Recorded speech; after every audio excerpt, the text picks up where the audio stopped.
त्यामुळे पुन्हा एकदा आसपासच्या स्वच्छ महाराष्ट्राच्या ग्रामीण भागात गेल्या 2 महिन्यामध्ये महाराष्ट्रामध्ये 2000पेक्षा अधिक शेतकऱ्यांनी आत्महत्या केल्या. त्या आत्महत्या विदर्भाचे महाराष्ट्राचे जीव का देतो? शेतकरी जीव देतो, फार गरज असतो.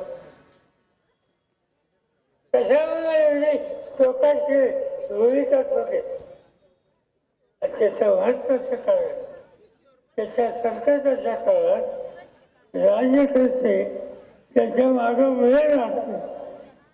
आणि त्यामुळं स्वतःच जे काही असेल असं नसेल ते सर्वस्व जातात नाही. त्यापेक्षा जीव दिलेला बरा हा विचार आज शेतकरी करतोय. आणि त्यामुळे आसपासच्या पुन्हा एकदा वाढायला लागल्या. यापूर्वी असं घडलं होतं.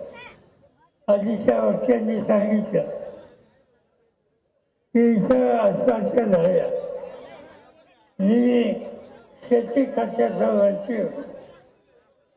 आणि एक दिवशी सकाळी उठल्यानंतर माझ्या वाचनात झालं यवतमाळ जिल्ह्यामध्ये शेतकऱ्यांनी आत्महत्या केली. मी अस्वस्थ झालो. दुसऱ्या दिवशी प्रधानमंत्री मनमोहन सिंग यांना विनंती केली की शेतकरी जीव देतोय हे चित्र चांगलं नाही. तो का जीव देतोय हे समजून घेतलं पाहिजे. आणि ते जर करायचं असेल तर दिल्लीत बसून होणार नाही. यवतमाळ जिल्ह्यात जाऊ, त्या शेतकऱ्याच्या घरी जाऊ, त्याची बायका मुलं असेल त्यांना विचारू आणि समजून घेऊ. मनमोहन सिंग प्रधानमंत्री होते, लगेच तयार झाले. दुसऱ्या दिवशी आम्ही दोघंही नागपूरला आलो, वर्ध्याला गेलो, यवतमाळला गेलो. आणि ज्या घरात शेतकऱ्यांनी आत्महत्या केली होती त्याच्या घरच्यांची भेट आम्ही दोघांनी घेतली.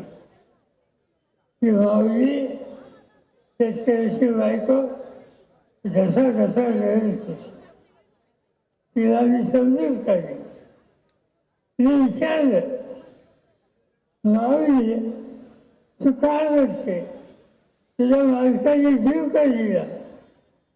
तिने सांगितलं कर्ज काढलं होतं सोसायटीत, पैसे आले नाही, दुष्काळ पडला म्हणून सोसायटीची नोटीस आली. दुसऱ्या वर्षी खाजगी शेतकऱ्याचं कर्ज काढलं, तेही सकलं, ते देता आलं नाही.